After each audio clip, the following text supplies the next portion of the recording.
सूरत नाम का एक प्रसिद्ध शहर था। उस शहर से हाईवे जाता था। उस हाईवे के साइड में ही एक पप्पू का ढाबा था। वो ढाबा हाईवे के साइड में होने के कारण उस ढाबे पर बहुत से लोग आया करते थे। उस ढाबे का मालिक था रमेश। रमेश खुद के हाथों से पकवान बनाकर लोगों को खिलाया करता था।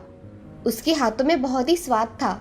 उसी वजह से उसके ढाबे पर बहुत लोग आया करते थे। रमेश के ढाबे की स्पेशलिटी थी कि उसके ढाबे में नॉनवेज ही बना करता था। एक दिन 4 आदमी पप्पू के ढाबे पर आए। वो रमेश से, अरे रमेश भाई, जरा तुम्हारे हाथ की चिकन करी लेकर आना। मैं अभी लेकर आता हूँ। मुझे फिश करी लेकर आओ। मुझे एक चिकन कौरमा लेकर आओ। ठीक है, मैं अभी लेकर आता हूँ, बस 5 मिनट दीजिए। ऐसा कहकर रमेश प्लेट तैयार करने में लग जाता है और सभी प्लेट अच्छे से सर्व करके उन आदमियों को देता है। तभी पहला आदमी फिश करी खाकर देखता है और, अरे रमेश भाई, तुम्हारे हाथ का फिश और नॉनवेज नॉनवेज का कोई भी पदार्थ खाओ, बहुत स्वादिष्ट होते हैं। हाँ हाँ, ये बात सच है, इसीलिए तो हम यही आते हैं। आपको मेरे हाथ का खाना पसंद आता है, ये मेरे लिए बहुत खुशी की बात है। ऐसा कहकर रमेश अपना काम करने चला जाता है। रमेश ढाबे में जो भी खाना बनाता वो सब बेचा जाता था। उसके ढाबे की खासियत नॉनवेज खाना ही थी, इसीलिए जाने आने वाले लोग उसके ढाबे पर खाने के लिए रुका करते थे। एक दिन रमेश की बहन लता उसके गांव से वापस आ जाती है। उसके साथ उसका बेटा शुभम भी आया था। लता रमेश से मिलने पप्पू के ढाबे पर आती है। तभी लता रमेश से, रमेश भैया। रमेश ने उसकी ओर देखा तो रमेश, अरे लता, तुम यहाँ इतने दिनों बाद आई हो और घर पर नहीं आई। यहाँ ढाबे पर क्यों आई हो लता तुम? भैया, आपको तो पता है कि ये गुजर जाने के बाद मेरे घर के हालात कितने खराब हो गए। शुभम को पढ़ाने तक के लिए पैसे नहीं है मेरे पास और घर में खाने के लाले पड़ गए हैं। अगर आप मुझे काम पर रख ले तो मेरा घर ठीक तरह से चलेगा। लता, तुम मेरे घर पे रहो ना, तुम्हें किसने नहीं बोला है? नहीं भैया, मैं अब खुद कमाना चाहती हूँ, जिससे शुभम को कोई कुछ ना कहे और उसकी पढ़ाई भी अच्छी तरह से हो पाए। ठीक है, तुम्हारी ऐसी ही इच्छा है तो यही सही, मगर यहाँ इस ढाबे पर कोई काम नहीं है। मैं आपके ढाबे पर झाड़ू पोछा करूंगी, आपकी खाना बनाने में मदद करूंगी और बाकी के काम जो भी बच जाएंगे वो कर लूंगी। रमेश थोड़ा मन में सोचता है और लता से, ठीक है, तुम साफ सफाई और ढाबे का कुछ और काम भी कर लेना, इसकी वजह से मैं तुम्हें तनख्वाह भी दे पाऊंगा। ठीक है भैया। लता वहां से शुभम को लेकर चली जाती है। अगले दिन शुभम के साथ लता ढाबे पर सुबह ही आ जाती है। वो ढाबे की झाड़ू मारकर साफ सफाई करती है और थोड़ी टेबल की भी साफ सफाई कर लेती है। तभी वहाँ रमेश आ जाता है और लता को चपाती बनाने के लिए कहता है। लता तुरंत ही चपाती बनाने का आटा गूंथती है और अच्छी तरह से चपाती बनाती है। वो चपाती बना ही रही थी, तभी वहाँ रंगा राघव आ जाते हैं। वो रमेश से, अरे ओ रमेश भाई, मुझे तुम्हारे हाथ की स्पेशल चिकन बिरयानी देना जरा। अभी लाता हूँ। और कुछ चाहिए आपको? मुझे एक मटन कबाब देना। जी, अभी लाया।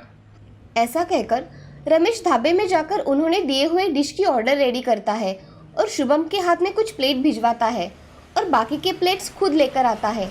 तभी रंगा बिरयानी खाकर रमेश से, रमेश भाई, बिरयानी तो बहुत अच्छी बनाई है, इसका स्वाद मुझे बहुत अच्छा लगता है। रमेश उसकी बात पर हंसता है और अपना काम करने चला जाता है। लता शुभम के साथ ढाबे का सब काम खत्म करके शाम के समय उसके भाई से, भैया, मैं सोच रही हूँ कि मैं यहीं रह लूँगी। इससे मुझे रोज़ का आना जाना नहीं करना पड़ेगा और यहाँ कोई खतरा भी नहीं है। ठीक है, जैसा तुम्हें ठीक लगे। ऐसा कहकर रमेश घर चला जाता है। अगले दिन लता सुबह उठकर अपना काम करके ढाबे का काम कर रही थी। तभी एक मनोज नाम का आदमी ढाबे पर आकर, रमेश, रमेश कहाँ है? भैया अंदर है, मैं अभी उनको बुलाती हूँ। ऐसा कहकर लता रमेश को आवाज देती है। तभी रमेश बाहर आकर देखता है तो मनोज होता है। आओ ना मनोज, इतने सुबह सुबह कैसे आना हुआ? अरे रमेश भाई, मैं 2 दिन तक चिकन और मटन का सप्लाई नहीं कर पाऊंगा। शहर में किसी कारण कल से 2 दिन तक बंद है, इसलिए तुम मेरे भरोसे मत बैठना, यही बताने के लिए आया था मैं। मनोज, अब मैं 2 दिन तक लोगों को क्या दूंगा? मुझे तो मेरा ढाबा बंद ही रखना पड़ेगा। अरे रमेश भाई, तुम्हें पता हो इसलिए मैंने बताया, अब मैं चलता हूँ। ऐसा कहकर मनोज वहां से चला जाता है। तभी रमेश के पास लता आकर पूछती है, भैया क्या हुआ? वो आदमी क्या कह रहा था? वो आदमी कह रहा था कि 2 दिन तक नॉनवेज नहीं मिलेगा। शहर में बंद होने के कारण मुझे चिकन मटन कुछ भी नहीं मिलेगा, और इस ढाबे में चिकन मटन के सिवा कुछ बनता ही नहीं। मुझे लगता है कि मैं 2 दिन तक ढाबा बंद ही रखूं। इसमें तो बहुत नुकसान होगा भैया। हाँ, मगर इसमें हम कर क्या सकते हैं? भैया, मैं पनीर के पकवान बहुत अच्छी तरह से बनाती हूँ, तो हम 2 दिन तक पनीर के पकवान बनाकर बेचेंगे तो? लता, नॉनवेज खाने वाले लोग पनीर कहाँ खाएंगे? भैया, वैसे भी ढाबा 2 दिन तक बंद ही रहने वाला है, तो इससे अच्छा मैं पनीर के पकवान बनाकर बेचूं। ठीक है, तुम इतना कह ही रही हो तो कल से 2 दिन तक तुम ही खाना पकाना। मैं बस यहाँ आऊँगा। ठीक है भैया।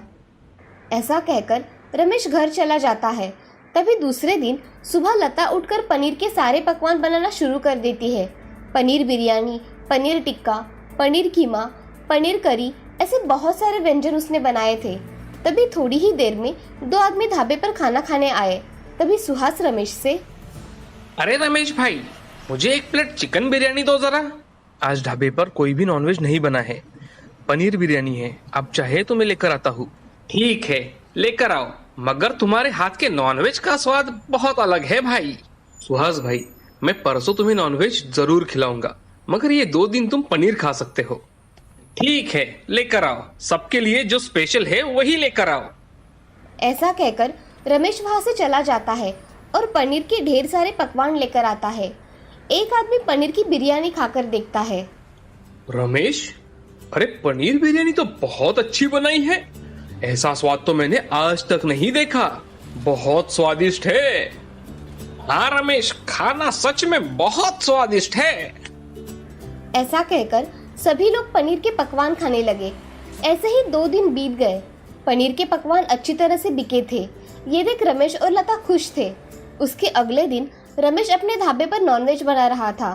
तभी एक राजेश नाम का आदमी आता है। वो रमेश से, मुझे पनीर बिरयानी और पनीर करी चाहिए। अरे भाई, आज नॉनवेज बनाया है, आपको उसमें से क्या लाऊं? एक बार बोल दिया ना, मुझे पनीर बिरयानी और पनीर करी ही चाहिए। ये सुन रमेश को गुस्सा आया और वो राजेश से, अरे उस दिन नॉनवेज नहीं था इसलिए पनीर बनाया था। यहाँ हर रोज पनीर नहीं मिलेगा, समझे? तुम्हें दूसरा खाना चाहिए तो बताओ। ऐसा कहते ही राजेश रमेश से, मुझे पनीर बिरयानी ही खानी थी। मुझे अब तुम्हारा ढाबे का कुछ नहीं खाना, समझे? ऐसा कहकर राजेश वहां से चला जाता है। ये सब देख रमेश बहुत गुस्से में आ जाता है। रमेश के मन में लता के बनाए हुए पकवानों से ईर्ष्या होने लगती है।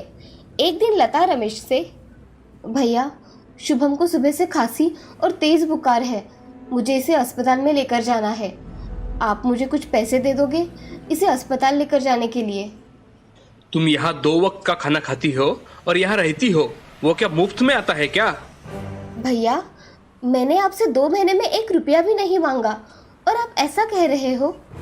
यहाँ खाना छत ऐसे ही नहीं मिलता।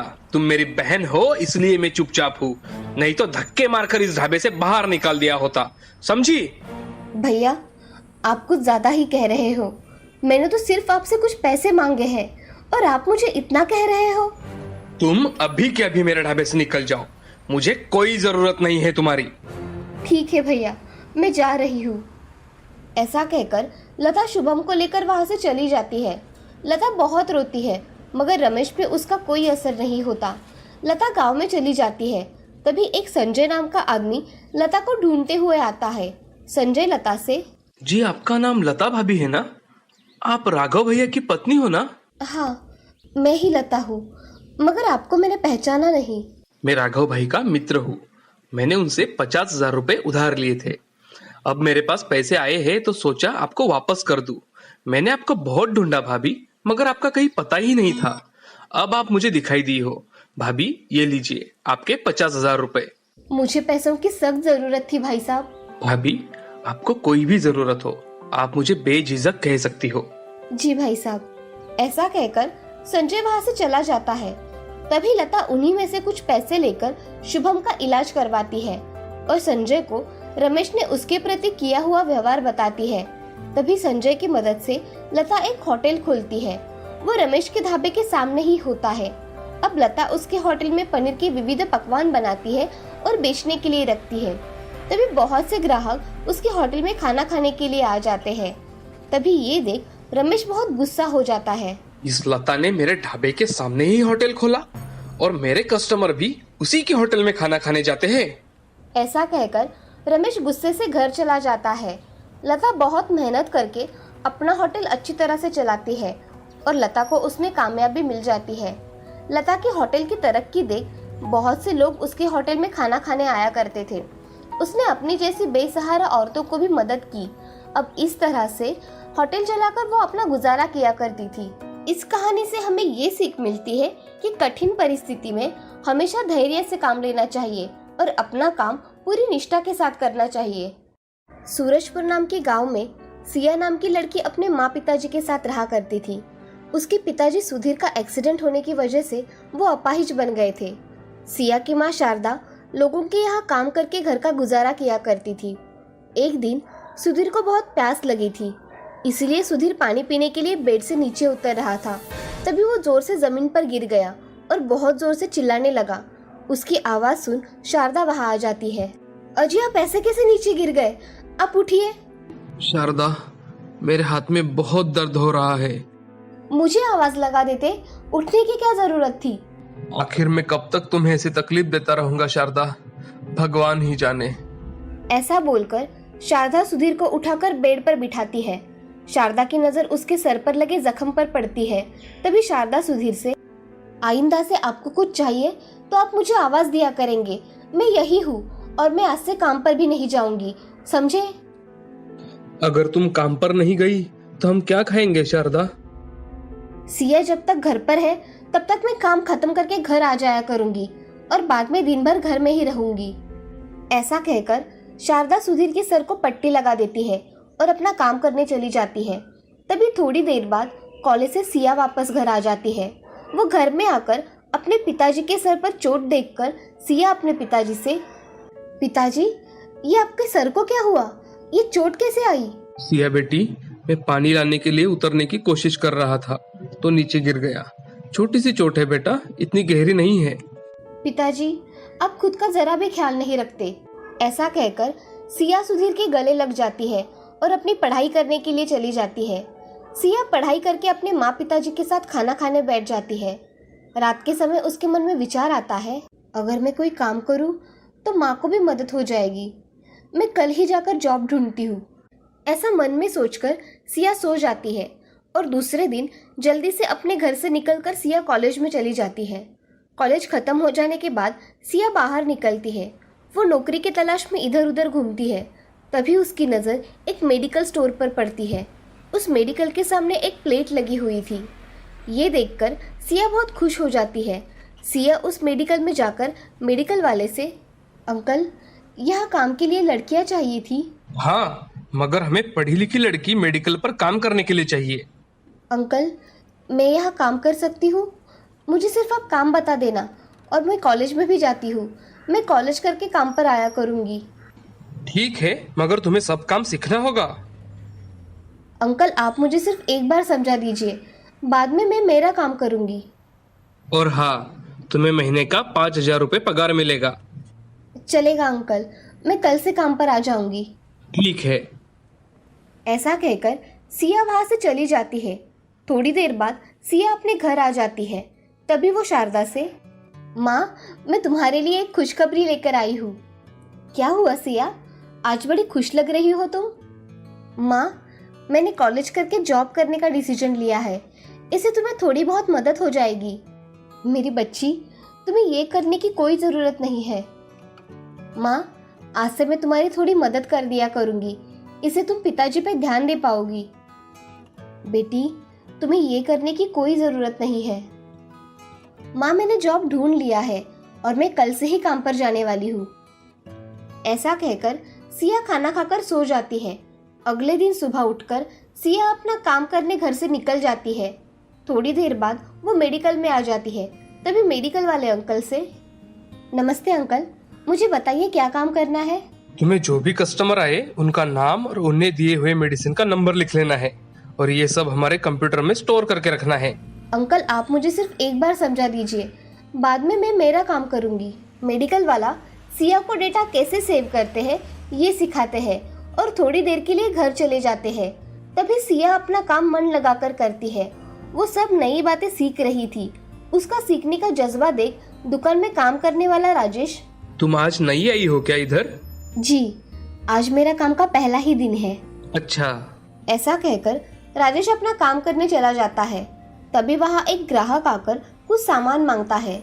सिया को जो सामान पता था उसने जल्दी निकाल कर दिया, मगर कुछ टैबलेट उसको समझ में नहीं आ रही थी। तभी सिया ने राजेश की मदद लेकर ग्राहक को वो टैबलेट दे दी और उनका बिल बना दिया।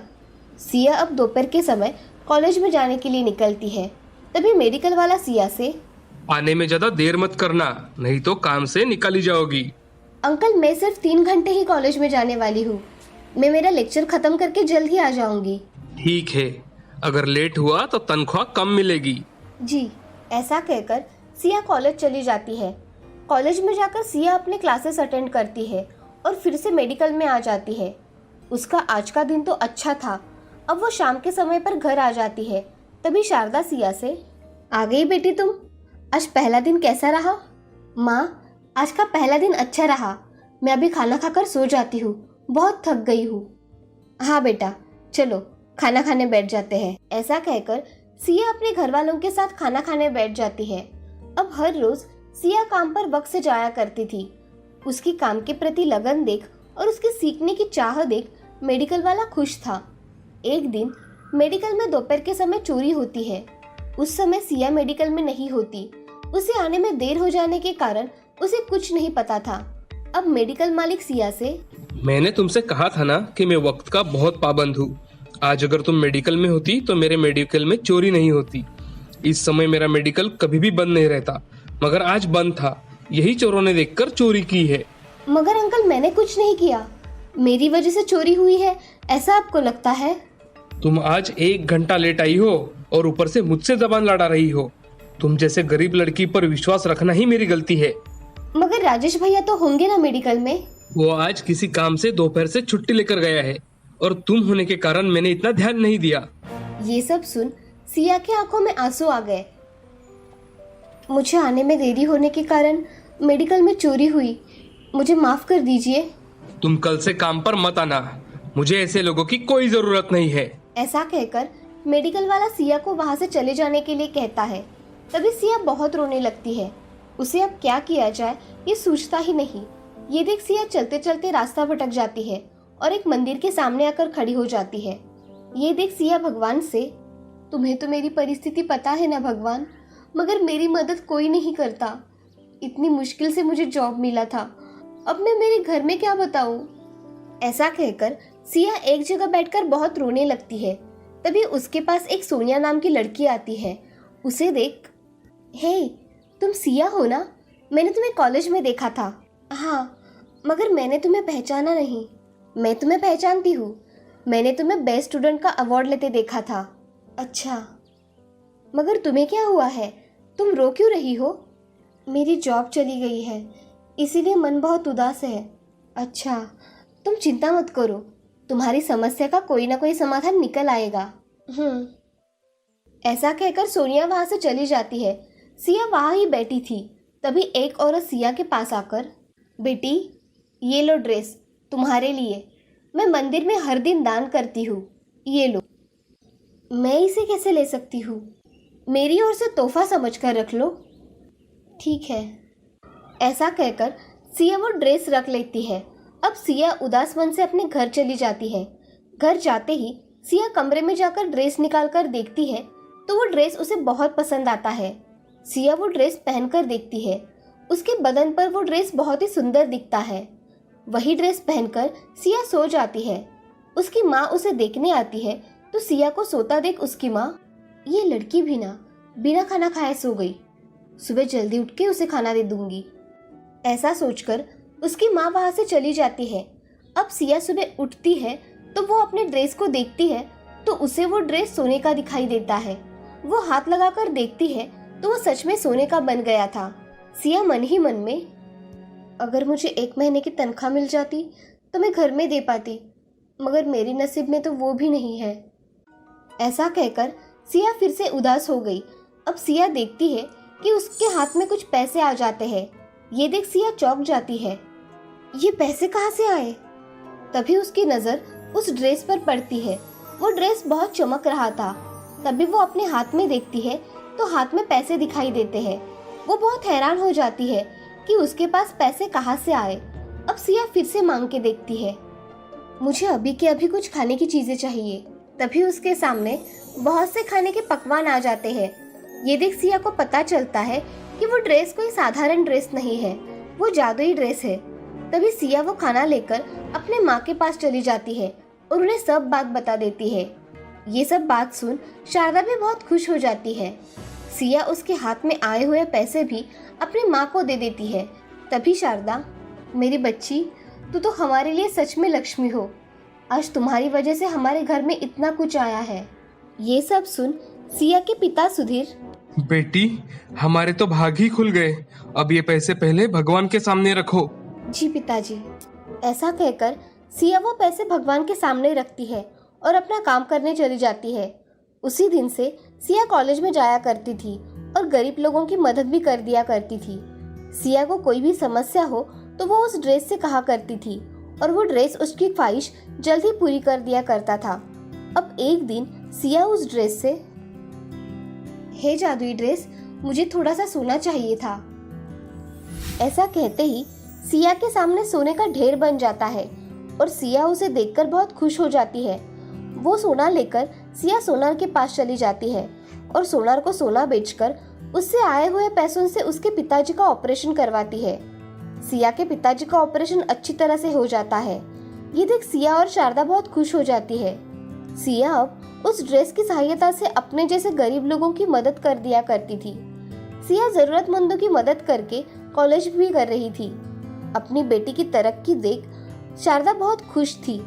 सब जादुई सोना देने वाली ड्रेस की मदद से हुआ था। उसकी सहायता से बहुत से गरीब लोगों की मदद हुई थी। इस कहानी से हमें ये सीख मिलती है कि जिंदगी में कठिन परिस्थितियां बहुत आती हैं, मगर उसका सामना कैसे करना है ये इस कहानी से सीखने को मिलता है। हमेशा दूसरों की मदद करनी चाहिए।